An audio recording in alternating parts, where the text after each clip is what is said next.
चलिए जी, आज का फर्स्ट टॉपिक शुरू करते हैं और वो है आपराधिक मानहानि या जिसको आप कई बार बोलते हो क्रिमिनल डिफेमेशन। ठीक है। जो न्यूज़ हमारे सामने है वो क्या है कि सूरत की एक अदालत ने 2019 का एक मानहानि का मामला था। कांग्रेस के लीडर है श्री राहुल गांधी। उन्होंने कुछ पब्लिक मीटिंग के अंदर, सार्वजनिक सभा के अंदर अपना कुछ भाषण दिया था और उस भाषण के पश्चात कुछ एक कम्युनिटी विशेष को ऐसा महसूस हुआ कि उनको कहीं ना कहीं उनका मानहानि की गई है, डिफेमेशन किया गया है और उन्होंने इसके लिए एक आपराधिक मानहानि का केस जो है वो दायर कर दिया। 2019 के इस भाषण के बाद लेटेस्ट घटना रही है कि श्री राहुल गांधी जी को इसके लिए 2 वर्ष की सजा सुनाई गई। ठीक है। और ये एक गंभीर मामला हमारे करंट अफेयर्स के हिसाब से, गंभीर मतलब इंपॉर्टेंट मामला करंट अफेयर्स के हिसाब से उभर कर सामने आया है। इसको बोलते हैं आपराधिक मानहानि। देखिए भाई, मानहानि दुनिया में जो अलग अलग देश है, मैं अभी इसी के अंदर भी आपको बताऊंगा, उसमें मानहानि को कई देशों ने क्रिमिनल ऑफेंस नहीं माना है। ठीक है। उन्होंने मानहानि के लिए पेनल्टीज वगैरह तो लगाई है लेकिन उसको एक क्रिमिनल ऑफेंस नहीं माना है। लेकिन इंडिया के अंदर मानहानि एक क्रिमिनल ऑफेंस है। मतलब अगर आप किसी की मानहानि करते हो, किसी का डिफेमेशन करते हो, तो आपको जेल हो सकती है और 2 वर्ष की जेल हुई। और जैसा कि आप लोग जानते हैं, मैंने आपको क्लासेस के अंदर, पॉलिटी के अंदर भी बताया है कि अगर किसी को 2 वर्ष या उससे अधिक की जेल हो जाए तो जन प्रतिनिधित्व अधिनियम 1951, जिसका समय समय पर संशोधन किया गया है, उस अधिनियम के अंतर्गत ये व्यवस्था है कि जैसे ही उसको जेल होगी, अगर वो 2 वर्ष या उससे अधिक की है, तो ऐसा व्यक्ति सजा कंप्लीशन के 6 वर्ष तक एमपी और एमएलए बनने के योग्य नहीं रहेगा। मतलब अगर वो एमपी और एमएलए बनने के योग्य नहीं है, इससे दो बातें निकलती है। अगर वो वर्तमान में एमपी या एमएलए है तो वो सदस्यता चली जाएगी इमीडिएट इफेक्ट से, और कब तक नया चुनाव वो नहीं लड़ सकता, सजा कंप्लीट होने के 6 वर्ष तक। इसका साफ साफ मतलब है कि अगर इसी स्पेसिफिक केस में हम देखें तो जिन नेता की बात हो रही है वो 2 वर्ष तो सजा कंप्लीट करेंगे और उसके बाद आगामी आने वाले 6 वर्षों तक वो किसी भी प्रकार का चुनाव नहीं लड़ सकते। इसके साथ साथ उन्हें ये अनुमति दी गई कि वो चाहे तो अगर ऊंची अदालत में 30 दिन के अंदर अंदर अपील करते, तब तक उनको अरेस्ट से छूट मिल गई थी। और लेटेस्ट बात यह है कि उन्होंने ऊंची अदालत में, जो सेशन जज की अदालत होती है, उसमें अपील की थी और उन्होंने भी इस आपराधिक मानहानि के अंदर उसको, उनको जो सजा सुनाई गई थी उस सजा को बरकरार रखा है। मतलब राहुल गांधी जी को जो सूरत की अदालत ने सजा सुनाई थी, सूरत के अंदर जो सेशन जज की अदालत होती है उससे ऊपर, उसने भी इसको बरकरार रखा है। और अब उनके पास मौका है कि वो, उनके पास जो ऑप्शन है, विकल्प है, मौका नहीं विकल्प, और वो विकल्प यह है कि वो हाई कोर्ट जाए और फिर हाई कोर्ट से अगर उनको राहत ना मिले तो वो सुप्रीम कोर्ट जाए। तो ये पूरा का पूरा केस है। अब हमको इसके अंदर और खोल के देखना है कि आपराधिक मानहानि क्या है। अगर कोई व्यक्ति किसी के लिए कोई भी बयान देता है तो या तो वो सत्यता पर आधारित हो, अगर वो झूठा बयान है जिससे किसी व्यक्ति की प्रतिष्ठा को नुकसान पहुंचता है कि नहीं, क्योंकि प्रतिष्ठा जो होती है उसका भी नुकसान, बहुत बड़ा नुकसान होता है। जरूरी नहीं कि आप किसी को शारीरिक नुकसान पहुंचाओ, जरूरी नहीं कि आप किसी को मानसिक मौद्रिक नुकसान पहुंचाओ। अगर आप किसी की प्रतिष्ठा को नुकसान पहुंचा रहे हो तो वो भी तो एक प्रकार का डिफेमेशन है। और ये आपराधिक मानहानि जो केस है, इसके अंतर्गत आपने कुछ बोला है या लिखा है, उसमें कोई भी व्यक्ति आपको ये कह सकता है कि आपके इस बोलने से या लिखने से मेरी आपराधिक मानहानि, मेरी मानहानि हो रही है, और ऐसे केस के अंदर आपको जेल भी भेजा जा सकता है। भारत में अगर आपराधिक मानहानि की बात करें तो सबसे पहले ये जरूरत क्यों है, क्योंकि प्रतिष्ठा की रक्षा होती है। किसी भी व्यक्ति की प्रतिष्ठा, सार्वजनिक जीवन में अगर कोई व्यक्ति है, आप उसके लिए झूठी बात अगर प्रचारित कर रहे हो तो भाई उसकी तो पूरी की पूरी बनाई हुई इमेज पर आपने पानी फेर दिया। अगर आप किसी के लिए भी कोई बात बोल रहे हो तो या तो आप सही बोलो, नहीं तो नहीं बोलो। ये सिंपल सी थ्योरी है ना, कि या तो आप सही बोल रहे हो या आप नहीं बोल रहे हो। और यही अगर आप नहीं करते हो तो क्या हमारी freedom to speech and expression जो है वो रीजनेबल रेस्ट्रिक्शन के अंतर्गत है कि नहीं है, उस पर कहीं ना कहीं युक्ति युक्त प्रतिबंध लगाए जा सकते कि नहीं लगाए जा सकते हैं। तो उन युक्ति युक्त प्रतिबंधों के अंतर्गत, रीजनेबल रेस्ट्रिक्शंस के अंतर्गत या युक्ति युक्त प्रतिबंधों के अंतर्गत ही आपको बोलना है। मतलब आप अगर अपनी भाषण की स्वतंत्रता की रक्षा करना चाहते हो तो आपको ये सब काम करना ही पड़ेगा। दूसरा, अगर आप इस आपराधिक मानहानि का जो हमारे देश के अंदर कानून है उस कानून की एक और खासियत है, अगर लोग इसकी पालना करेंगे तो सचेत रहेंगे, और सचेत रहेंगे तो झूठी खबरों को फैलाने से डरेंगे, अन्यथा कोई किसी के लिए कुछ भी झूठी खबरें फैला देगा। ठीक है, तो ये भी एक खास बात है। तीसरा, ऐसे व्यक्ति जो कि अपने पब्लिक लाइफ के अंदर क्लीन है ना, साफ है, अगर आपने उनको ये प्रोटेक्शन नहीं दिया तो बेचारे डर जाएंगे। उनको लगेगा कि कोई भी उनके खिलाफ झूठी बात प्रोपेगेट कर सकता है और झूठी बात फैलाकर उनको परेशान कर सकता है, उनकी इमेज को डिस्ट्रॉय कर सकता है। तो ये प्रोटेक्शन उनको मिलना चाहिए, एक निष्पक्षता का तकाजा है।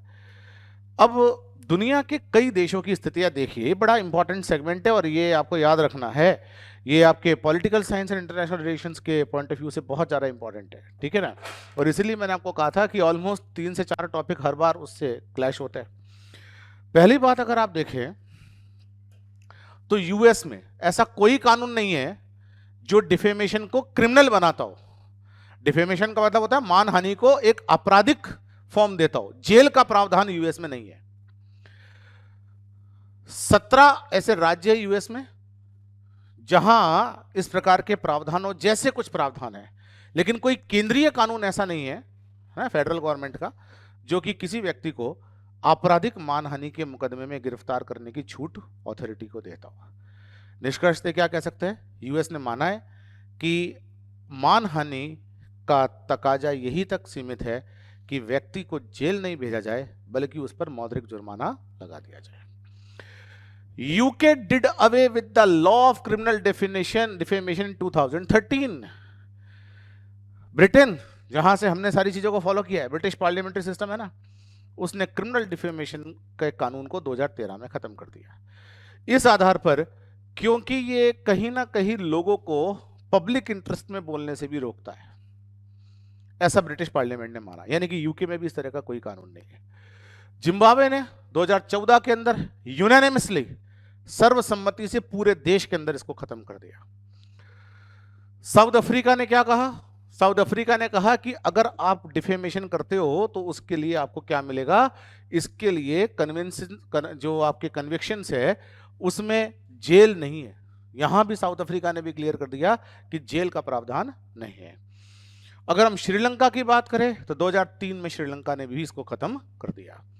अगर हम ऑस्ट्रेलिया की बात करें तो defamation law is not defined in any statute, however it recognises both criminal and civil defamation. Civil defamation का मतलब क्या होता है, जिसमें जेल का प्रावधान नहीं होता। 2 तरह के मुकदमे होते हैं, एक होता है फौजदारी आपराधिक, एक होता है दीवानी जिसको बोलते हैं सिविल, ठीक है ना, जिसमें जुर्माने होते हैं, जेल के प्रावधान नहीं होते हैं, ठीक है ना। तो इसका मतलब ये हुआ कि दुनिया के कुछ देशों में, जिसमें मुख्य देश है यूएस, दूसरा है यूके, तीसरा आप मान सकते हैं ऑस्ट्रेलिया, और चौथा मान सकते हैं साउथ अफ्रीका। श्रीलंका और जिम्बाब्वे के भी उदाहरण आप दे सकते हैं, लेकिन वो उदाहरण लेस इंपॉर्टेंट है क्योंकि ये उतने बड़े डेमोक्रेसी नहीं। निष्कर्ष से क्या है कि इन देशों के अंदर क्रिमिनल डिफेमेशन को गलत माना है, ठीक है। अब भारत में आपराधिक मानहानि के लिए कौन सी धारा है, आईपीसी की धारा 499 और 500, 499 एंड 500 ये कहती है कि अगर किसी को लगता है कि किसी के कहने से मेरा डिफेमेशन हुआ है, डिफेमेशन समझ गया ना, मानहानि हुई है, तो उस पर क्रिमिनल मुकदमा दायर किया जा सकता है। सीआरपीसी की धारा भी इसी प्रकार से कहती है। भारत में जो साक्ष्य अधिनियम है, एविडेंस एक्ट है, वो भी पीड़ित को ये छूट देता है कि वो आपराधिक मानहानि के केस कर सके। आईटी एक्ट जो इंडिया के अंदर है, सूचना प्रौद्योगिकी अधिनियम जो है, उसके अंदर भी इस प्रकार के प्रावधान है कि आप कोई मैसेज भेजकर, कोई वीडियो बनाकर, है ना, जितने भी साइबर तरीके हैं, जितने भी सोशल मीडिया के तरीके हैं, जिसके अंदर मैसेज भेजना हुआ, कोई वीडियो बनाना हुआ, कोई व्हाट्सएप भेजना हुआ, है ना, कोई पिक्चर भेजना हुआ, उससे अगर किसी की मानहानि होती है तो आपको जेल भेजा जा सकता है। आपराधिक मुकदमा कायम करने के लिए ये 4-5 तरीके हैं जिनके साथ जिनको ये फील होता है कि उनकी मानहानि की गई है। समझ गए? जैसे कि अगर कोई मेरी मानहानि कर दे तो मैं आईपीसी की धारा के तहत केस दायर कर सकता हूँ, सीआरपीसी की धारा के तहत केस दायर कर सकता हूँ, साक्ष्य अधिनियम के तहत केस दायर कर सकता हूँ, आईटी एक्ट के तहत केस दायर कर सकता हूँ। ये सारी छूट मेरे पास है कि मैं इन तरीकों से केस दायर कर सकता हूँ और कह सकता हूँ कि ये 4 तरह के कानून है जो मुझे प्रोटेक्ट करते हैं और मुझे प्रोटेक्शन दिलवाइए, न्यायाधीश को मैं कोर्ट के अंदर बोलूंगा, ठीक है। लेट अस सी कि भारत में एक केस हुआ, सुब्रमण्यम स्वामी जनता पार्टी के लीडर है और एक है भारत संघ। इन्होंने एक मुकदमा दायर किया और इन्होंने कहा कि इस आपराधिक मानहानि को खत्म करो, क्योंकि ये हमें बोलने से रोकता है। जो साक्ष्य आप कोर्ट में मांगते हो, उस प्रकार के साक्ष्य बड़े क्लासिफाइड साक्ष्य होते हैं जो हमारे पास है ही नहीं। लेकिन अगर हम कोई काम करना चाहते हैं, अगर हम किसी के गड़बड़ियों को उजागर करना चाहते हैं, तो ये कहीं ना कहीं हमारी freedom to speech and expression को रोकता है, ऐसा सुब्रमण्यम स्वामी का कहना था। लेकिन सर्वोच्च न्यायालय ने माना कि व्यक्तियों की प्रतिष्ठा की रक्षा करने के लिए यह आवश्यक है, व्यक्तियों की प्रतिष्ठा की रक्षा करने के लिए आवश्यक है। सुप्रीम कोर्ट ने यह भी माना कि हमें बोलने का आधार आजादी है, लेकिन वो बोलने की आजादी हमें उन प्रतिबंधों के अंतर्गत है जो युक्ति युक्त है। हम जब बोलेंगे तो युक्ति युक्त प्रतिबंधों के आधार पर ही बोला जा सकता है। एक केस आया निष्पक्ष आलोचना का केस, जिसमें राम जेठमलानी बनाम सुब्रमण्यम स्वामी, एक फेमस वकील रहे हैं राम जेठमलानी और बनाम सुब्रमण्यम स्वामी, इन्होंने सर्वोच्च न्यायालय के अंतर्गत ये तर्क रखे और उसके अंदर सुप्रीम कोर्ट का कहना था कि अगर किसी की निष्पक्ष आलोचना की जाती है और मानहानि की जाती है, उसमें डिफरेंस है। निष्पक्ष आलोचना का मतलब होता है सरकार की किसी काम की या किसी पब्लिक अथॉरिटी के किसी काम की, आपको वो काम सूट नहीं किया, आपने आलोचना कर दी। क्रिटिसिज्म एंड डिफेमेशन में डिफरेंस है। आप कोई गवर्नमेंट की अथॉरिटी से परेशान हुए तो आप उसको क्रिटिसाइज करना उसकी उसी पेरिफेरी में होता है, और डिफेमेशन का मतलब होता है उसकी प्रतिष्ठा को हानि पहुंचाना। तो इसमें डिफरेंस क्लियर कर दिया सुप्रीम कोर्ट ने कि अगर निष्पक्ष आलोचना और अगर मानहानि है, इसमें डिफरेंस है। इसका मतलब अगर किसी पब्लिक अथॉरिटी के कामों से कोई खुश नहीं है और उसकी आलोचना करता है तो उसको मानहानि नहीं माना जाएगा। क्या मतलब हुआ कि अगर भारत सरकार के किसी अथॉरिटी की काम की आपने आलोचना कर दी है ना, मान लो सिद्धार्थ को गवर्नमेंट ऑफ इंडिया के किसी मिनिस्टर का काम पसंद नहीं है ना, इनको वित्त मंत्रालय का काम पसंद नहीं है और इन्होंने माना कि भारत में जो बजट लाया गया है वो अच्छा नहीं है, वो ऐसे लाया जा सकता था। तो इसका मतलब ये मानहानि थोड़ी है, ये तो क्रिटिसिज्म है। मानहानि होता है व्यक्ति को टारगेट करके और पर्सनल अटैक करना, और क्रिटिसिज्म होता है उसके कामों को अटैक करना। दोनों बातों में डिफरेंस है, समझ गए? तो पब्लिक अथॉरिटी में बैठे हुए लोग जो है वो ये। इसके साथ साथ सोशल मीडिया के अंदर जितनी भी इंटरमीडिएटरीज है, इंटरमीडिएटरी का मतलब होता है जितने भी प्लेटफॉर्म्स है, जैसे कि फेसबुक, व्हाट्सएप, ट्विटर है ना, इंस्टाग्राम, उनके संचालकों को भी ये कहा गया है कि आपराधिक मानहानि का आपको आदर करना पड़ेगा। मतलब इस पर अगर किसी की कोई मानहानि करता है तो भी इन प्लेटफॉर्म्स पर की गई मानहानि, इसको ऑनलाइन मानहानि कहते हैं, इस ऑनलाइन मानहानि के मामलों में भी मुकदमा कायम किया जा सकता है। ये चीज है। अब देखिए इससे चुनौतियां क्या है। भारत में कुछ लोगों का शुरू से मानना है, इंडिया में कुछ लोगों का ये इनिशियली मानना है, भारत में कुछ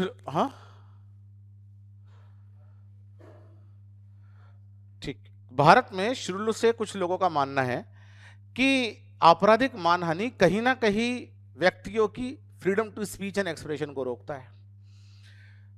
जिन कांग्रेस नेता की बात हो रही है उनका यह कहना था कि मैंने किसी कम्युनिटी को टारगेट नहीं किया है, मैंने एक व्यक्ति को टारगेट किया। बस बोलने का तरीका प्रभावपूर्ण बनाने के लिए उन्होंने जिस तरह से बोला उससे ये फील हुआ कि किसी कम्युनिटी को टारगेट किया है।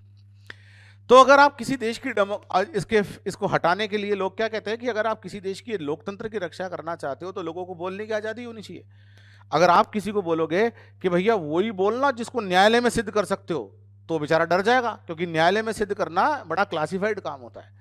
इसलिए लोग कहते हैं कि बोलने की आजादी को रोकते हैं। फिर कई बार ऐसा होता है कि जिस व्यक्ति की आलोचना की गई है वो व्यक्ति अपना देखिए होता क्या है, मान लीजिए कि एक कॉमन मैन है और मैं जिसकी आलोचना की गई मैं बहुत बड़े पद पर हूं, ठीक है, इन्होंने आलोचना कर दी, मेरे पास तो पूरी लीगल टीम तैयार है, मेरे बिहाफ पर उन्होंने केस दायर कर दिया, अभी चक्कर काटते रहे डराने के लिए। डराने का मतलब पूरे सबको भयभीत कर दिया है, तो मैंने, समझ गए? मैं और ये लेवल प्लेइंग फील्ड में ही नहीं है, मैं एक अलग औहदे पर बैठा हूं, एक कॉमन मैन है, इन्होंने मेरे लिए कुछ बोल दिया, मैंने कहा ये मेरी मानहानि है, लो जी मेरी लीगल टीम लगी हुई है, मेरी तरफ से तो वकीलों की फौज तैयार है, और ये बेचारे परेशान हो गए क्योंकि कॉमन मैन है, कॉमन मैन कहाँ से इतने खर्चे उठाएगा और कहाँ से अपना हेडेक उठाएगा। तो इसके विपक्ष में लोग कहते हैं कि इसको खत्म कर देना चाहिए क्योंकि ये कानूनों का दुरुपयोग है, लोगों को बोलने की आज़ादी से रोकना है, ये कहीं ना कहीं एक तरह से उनको हरेस करना है, धमकाना है कि कुछ बोले नहीं तो कोर्ट में आ जाओ। ये न्यायपालिका की न्यायिक प्रक्रिया का दुरुपयोग करने का तरीका है। फिर क्या होता है, चूंकि इसमें न्याय जो है उसमें अगर हम जेन्युइन केस भी देखें तो उसमें न्याय मिलने में बड़ा विलंब होता है ना। अब दूसरा पक्ष लो, सच में इन्होंने मेरी मानहानि की थी, है ना, मैं कोर्ट में चला गया, ये 5 साल तक वही बातें बोलते रहे, मेरी जितनी मानहानि कर सकते थे वो तो कर दी इन्होंने। अब कोर्ट ने कोई फैसला भी दे दिया और मान लो इनको जेल भी हो गई, तो मेरी क्या मानहानि वापस लाई जा सकती है क्या? तो ये मुश्किल बात है। फिर दूसरी बात क्या है, जिस व्यक्ति ने कुछ बोला है, जो मैं बार बार कह रहा हूं, उसको वो एविडेंस पेश करने पड़ेंगे जो कोर्ट में सबूत का काम करे, जो कोर्ट में एक सबूत हो। और कोर्ट में सबूत हो, ये बड़े क्लासिफाइड एविडेंस होते हैं, और अगर एक कॉमन मैन है और मैं किसी प्रभावशाली पद पर हूं तो ये सबूत ये इजीली प्राप्त कर पाएंगे क्या? नहीं। तो दिक्कत वाली बात है। अब क्या किया जाए? UNESCO member states that have fully और पार्शियली डीक्रिमिनलाइज्ड डिफेमेशन, या तो किसी ने पूरी तरह से खत्म कर दिया है डिफेमेशन, क्रिमिनल डिफेमेशन है ना, क्रिमिनल का मतलब इसमें जेल हो जाती है। अफ्रीका कंटिनेंट के कितने देश हैं? 12। अरब स्टेट्स में से एक भी नहीं है, अरब स्टेट्स में ये कानून है। एशिया और पैसिफिक में कितने हैं? 7। अगर सेंट्रल ईस्टर्न यूरोप की बात करें तो 14, लैटिन अमेरिका और कैरिबियन देशों की बात करें तो 18, और वेस्टर्न यूरोप और नॉर्थ अमेरिका की बात करें तो 6। ठीक है, वेस्टर्न अमेरिका और नॉर्थ अमेरिका की बात करें तो कितने हैं? 6। तो ये 6 वो देश है जो कि वेस्टर्न यूरोप और नॉर्थ अमेरिका के हैं जिन्होंने क्रिमिनल डिफेमेशन को, आपराधिक मानहानि को, या तो पार्शली या पूरी तरह से समाप्त कर दिया है। या तो पार्शली का मतलब होता है आंशिक रूप से, और पूरी तरह का मतलब होता है पूरी तरह से समाप्त कर दिया है। इज दैट क्लियर और नॉट? अगर भारत इसको निरस्त करना चाहता है ना, तो करना क्या होगा? आईपीसी की धारा 499 और 500 को या तो निरस्त कर दिया जाए या उसको संशोधित कर दिया जाए, और वो जो संशोधित करे उसको नए सिरे से परिभाषित करे। कई बार ये भी हो सकता है कि संसद इसके लिए कानून लाकर ये सारे काम कर दे, ठीक है, संसद भी ये काम कर सकती है। इसके लिए एक और तरीका है, वो क्या है? एक वैकल्पिक समाधान तंत्र। वैकल्पिक समाधान तंत्र का मतलब, मान लीजिए मेरे बोलने से इनको प्रतिष्ठा लॉस हो रहा है, तो भाई वैकल्पिक समाधान तंत्र ये होता है कि मैं इनको बाहर बोल दूं कि भैया मैं आपको टारगेट करके नहीं बोल रहा था, ये कह रहे थे कि अच्छा मेरे को टारगेट करके नहीं बोल रहे थे, चलो कोई बात नहीं, ठीक है। तो ये जो कोर्ट कचहरी बाजी है वो रुक जाएगी कि नहीं रुक जाएगी? इसमें एक और कॉन्सेप्ट है, वो कॉन्सेप्ट ये है कि वैकल्पिक समाधान तंत्र में सामने वाला व्यक्ति ये मांग कर सकता है कि या तो प्रूफ करो या माफी मांगो, ठीक है, या तो प्रूव करो या माफी मांगो। और इसमें ये तंत्र सामने ये यूज किया जा सकता है कि अगर आपसे गलती से कुछ निकल गया तो उसके लिए आप माफी मांग सकते हो, ठीक है ना। और अगर आप अपनी बात पे अडमेंट हो कि जो मैंने कहा वो सही कहा, ठीक है, तब तक तो फिर प्रूफ दो। अगर जो मैंने कहा वो सही कहा, तब आप इसके लिए क्या दो? प्रूफ दो। दूसरा, इसके अंदर व्याख्या प्रॉपर करके स्पष्ट मार्गदर्शन सरकार देश को, न्यायपालिका को कर देना चाहिए।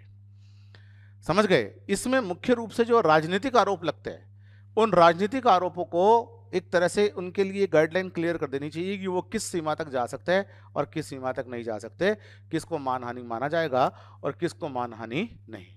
कानूनी प्रक्रिया में भी सुधार लाया जा सकता है। और इंडिया में बहुत पहले मनमोहन सिंह जी के ज़माने में एक इनिशिएटिव लेने की कोशिश की गई थी कि आपराधिक मानहानि के कार्यक्रम को ख़त्म कर दिया जाए। आपराधिक मानहानि दुनिया के कई देशों ने ख़त्म कर दी, तो हम भी कर दें। तो उस समय कुछ लोग इससे सहमत नहीं थे, तो वो काम नहीं हो पाया, ठीक है।